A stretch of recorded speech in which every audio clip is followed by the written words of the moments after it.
Most people struggle getting their scales faster because they're stuck focusing on individual fingerings, and then when they try to speed it up, they just get frustrated. Which is why in this video, I'm going to show you how one simple fingering trick and mindset shift will get you playing scales at least twice as fast now. We'll begin with the essential mindset shift, and then I'm going to show you 2 exercises you can do with this new fingering trick to get you playing faster now. Let's take a simple scale we've probably all started with, that's C major scale. Now, most teachers and technique books will teach it like this, where you just go fingers 1, 2, 3, 1, 2, 3, 4, 5, 4, 3, 2, 1, 3, 2, 1. But we are not going to do that. I'm going to show you something that will be mind-blowingly simple, but will get you playing much faster and easier.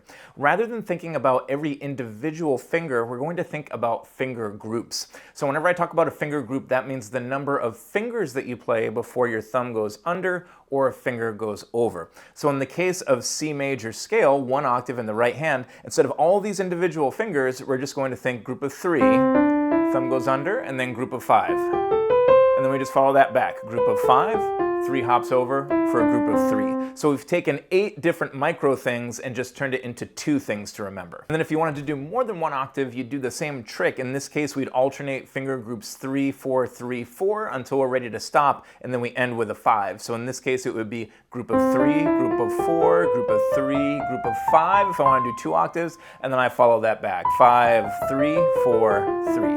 And while this example is C major, every single scale has these finger groupings you can lock onto. Now there are 2 exercises I'd like you to try that's going to ramp up your speed right away. The first is taking those finger groupings and playing them in clusters. We'll keep with C major 2 octaves as the example. So we'll play the group of 3 all together with the same fingerings you would use for the scale, followed by group of 4, group of 3, group of 5, and then we follow that back. 3, 4, 3.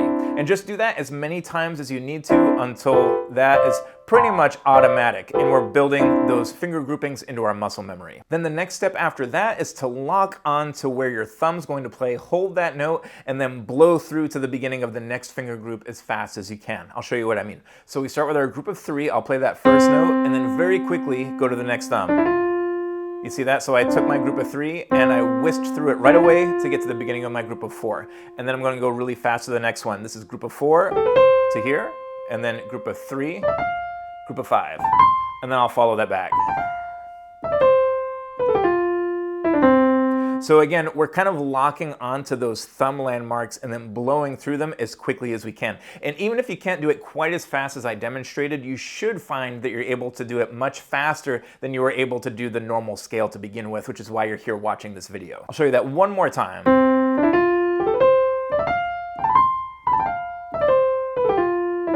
And then to show another example, say you're doing F major, same idea. This one uses slightly different finger groupings. It's group of 4, group of 3, group of 4, group of 4. We can do the same thing starting with the clustering and then focusing on blowing through from thumb spot to thumb spot.